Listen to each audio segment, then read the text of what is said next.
Ça c'est mon lit, mon hangar. Et comme quoi, quand bien même on est dans des modes de vie parfois un peu rustiques, je trouve que le luxe il est là, devant nous. Là-bas il y a le massif de la Chartreuse, et ici là, tout là c'est le Vercors. Bonjour à tous et bienvenue dans ce journal de bord 16 de l'épopée La Repousse. Épopée qui consiste à mobiliser 2,5 millions de Français en 12 ans sur des chantiers collectifs pour installer ou pérenniser des agriculteurs ou agricultrices locaux dans le but de garantir plus d'alimentation localement et de répondre aux défis écologiques.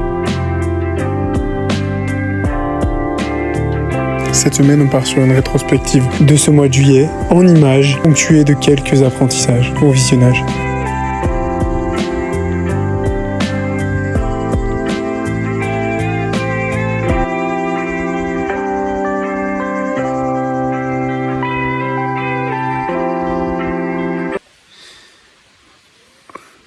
Piqué à l'oreille, ces connasses. En fait, là, le truc, c'est que j'ai eu un peu le sentiment de les choses vont me dépasser. Et le fait qui est intéressant, c'est que ce mois-ci, j'ai dû travailler à côté pour faire de l'argent. Et en fait, je me suis rendu compte que c'était galère de tout faire, quoi. Et surtout de maintenir les échéances.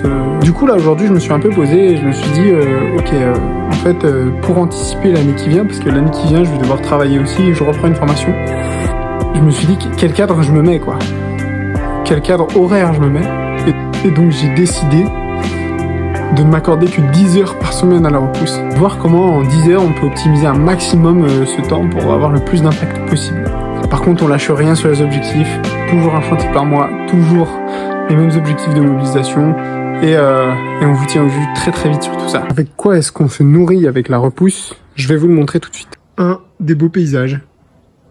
2. Des crudités. Toujours plus de crudités. Crudités. Je vais vous montrer comment, au-delà des ruches, on fait du miel. Là, je viens d'écouter un podcast qui traite du focus, en fait, de nos créations de projets. En mode, comment est-ce qu'il faut se focuser? Parce que souvent, quand on crée des projets, on a tendance un peu à aller dans tous les sens, à vouloir faire plein de trucs. Ce qui est bien, parce que c'est ce qui nous anime, c'est pour ça qu'on crée en général. Mais la grande force de la réussite d'un projet, c'est à quel point on va réussir à rester focus. Et comment on reste focus? Après ce podcast, c'est surtout en se concentrant sur notre objectif final. Genre, c'est quoi les actions qui vont apporter le plus de valeur à l'objectif final? C'est exactement ce qui vient de se passer ici, dans cette miellerie, là où je travaille. Où on produit du miel. Mon patron vient de recevoir un nouvel extracteur et en fait, quand il a dû l'installer, ça tenait pas bien au sol, etc. Alors il aurait pu se dire, on va l'installer, on va faire masse de place, on va en profiter pour tout réorganiser, etc. et tout repenser, l'organisation de la pièce et tout. Mais non, lui il s'est dit, en fait, mon objectif final c'est de produire du miel. Donc il faut plus vite que je puisse stabiliser cet extracteur pour produire du miel.